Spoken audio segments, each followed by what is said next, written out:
We are going to a game seven, ladies and gentlemen. Wow, wow, wow. James Johnson just got ejected from an NBA game. Everything is going amazing right now.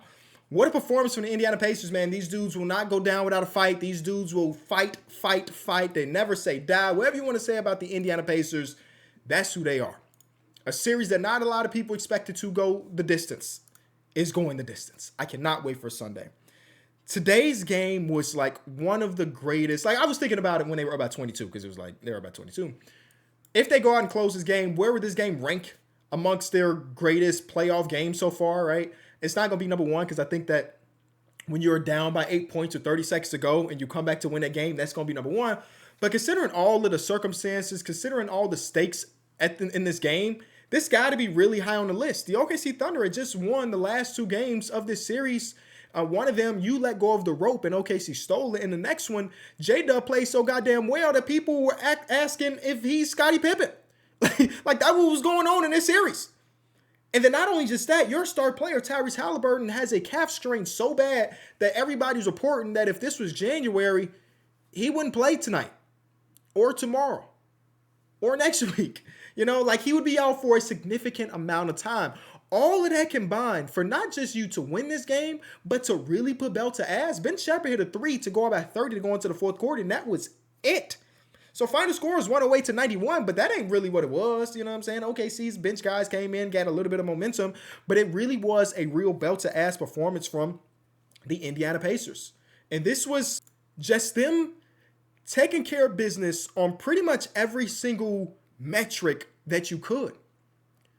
The Indiana Pacers are not a team that you want to let get out and run, and both of these teams do an amazing job of running themselves, but also preventing other teams from running. So much so that some of these teams have had 2 fast break points, 4 fast break points. These are two of the fastest paced teams, the two teams that get out the break the best. And nope, so far this series, it hasn't been the case. Today, the Indiana Pacers won that 22-11. Part of that is because they just had the OKC Thunder turn the ball over more than they've pretty much ever done all season long. I think this is their second highest turnover game of the entire season. Of course, turnovers in a lot of cases end up turning into fast break points.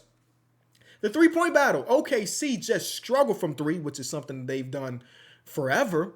And guess what? Indiana had like a little magnet ball at one point. It was a little magnet ball for the Indiana Pacers. And I thought that they did such a phenomenal job not allowing the OKC Thunder to get into anything. I think the defense is what's going to stand out the most out of anything that you could take away from game number 6. Because somebody said I should have named my video this after like game number 3 or game number 4. But the Indiana Pacers really out OKC'd OKC. Anytime Shea got to the nail, or anytime Shea got to the free throw line and wanted to spin and try to figure things out, they had people digging in on him. And this was a horrible Shea performance, so we're going to get to that in a second. I think part of that is really because this Pacer defense was really able to raise up the ante. I got a text in the middle of this game from a family friend that's not a huge NBA fan, but happened to be watching the finals. They were a hockey person. Hockey was over. And anyway. And they asked, and I don't even know if I really have the answer for this, but I'm going to answer it the way I answered him. How can a team look better with their star player being hobbled than they did when he wasn't?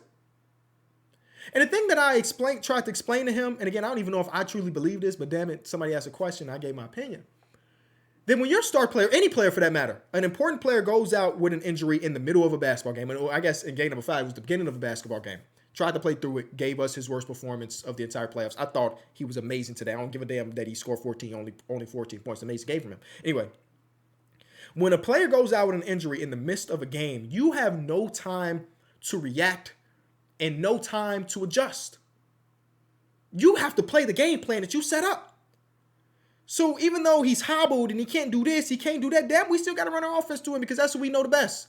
But when you have this happen and then you get 3 days in between games, we can prepare ourselves as the Indiana Pacers to play as if Tyrese Halliburton is hobbled. And I thought they did a phenomenal job of that. I think they also probably shot him up with the same stuff they shot Jalen Brunson up when Jalen Brunson rolled his ankle against the Pistons, bro. Jalen Brunson ran down the tunnel like Willis Reed and came out and gave a banger. I feel like Halliburton must have been off them your digs and he was playing through it. I ain't see no hobble, no hop. They was taping him up on the sideline, but he looked great to me today. I really love this Pacers team because of the diplomatic offense. Like Pascal 14 shots. Obi Toppin 12. Tyrese with 12.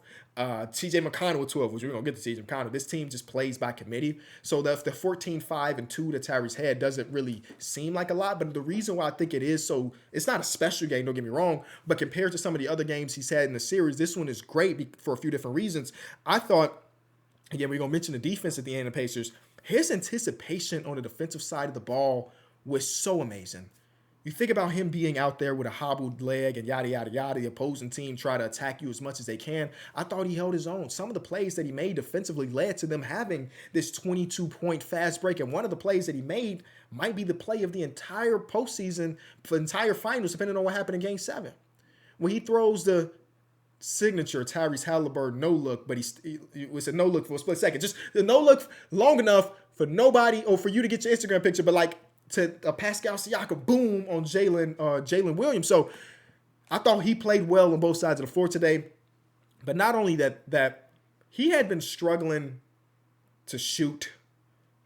Not even just this series. I think he went into this game shooting like 32% from three, which is not a Halliburton thing. He's been pretty much a career 40% three-point shooter. He had 3 threes tonight. And if he can hold some of that three-point shooting for game number 7, this, again, series that has been super unpredictable might even get even more unpredictable. So shout out to Tyrese Halliburton. TJ McConnell. TJ McConnell is a one-of-one type of player. You know, people were trying to figure out on Twitter, like, who does he remind you of? A guy that comes off the bench, a short point guard that comes off the bench and can impact the game as much as he does at his size.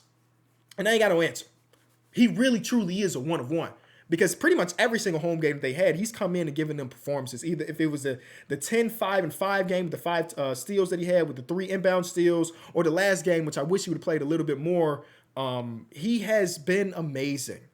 And I hope that one day they retire that jersey. They give him his own day for a holiday. Not today, damn it, this is our day. But he gets another day on the calendar for his own personal holiday in Indiana because he has been that important to the team. For a team that sometimes has like not enough energy, he can just check in and be like, I'm TJ McConnell, I'm going to do these things. And he's breaking down all defensive caliber defenders, bro. It makes no sense to me. The man has 30 Nash dribbles a game where he's breaking down his defender and getting underneath the basket to figure out what's going to happen next. And he's so good at his 6-foot jumper. What more can you say about TJ McConnell? None of this stuff is new. But the fact that it's happening on the NBA final stage against a team that was the best defensive team of all time is really impressive. There's so many great performances tonight that, like, this box score is not going to stand out. Pascal Siakam's 16, 13, and 3 don't tell a story of Pascal Siakam, who has been an amazing defender all season long. I thought tonight, again, everybody raked it up, but like Pascal tonight was elite.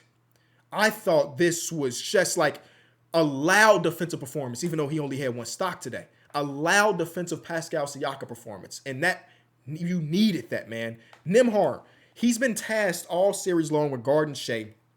So I've given him the pass on like the inefficiencies offensively, or him not being able to find his offensive touch. Tonight, they needed him to find the offensive touch, considering Tyrese Halliburton was going to be hobbled. And he hit those 2 threes in the first quarter, and I'm like, yep, he'll be okay. This is going to be a good offensive game for him. He ended up with 17 points. And Obi Toppin comes in, hits 2 threes in his first stint. Like, they just had everybody play well. And I don't even really know what happened in the fourth quarter because it didn't matter. Ben Shepard hit that 3 to go about 30 going into the fourth. And then AJ Mitchell checked to the game. I said, yep, it's time for me to start looking through my notes and figure out what the hell I want to talk about first. James Johnson got ejected. Who would have thought? Game basketball is such a great thing. But yeah, they played such an amazing game back against the wall. OKC turning the ball over this many times is so surprised to me. Again, I'm tipping the cap because the Pacers defense was so amazing, recognizing what's at stake for them. Because if you lose tonight, the goddamn season is over, and this whole legendary Cinderella run ends in nothing. And those Cinderella runs usually end in nothing but a great story. They don't want that to be them. They want to be the rare Cinderella run that actually ends up getting the prince. I don't remember the story of Cinderella, but you get what I'm saying. They didn't want to lose tonight. OKC played so uncharacteristic that it kind of scares me. Again, we're going into a game 7. It's going to be an OKC. They rarely lose there. I'm sure they're going to be heavy favorite for game 7, and they probably should be.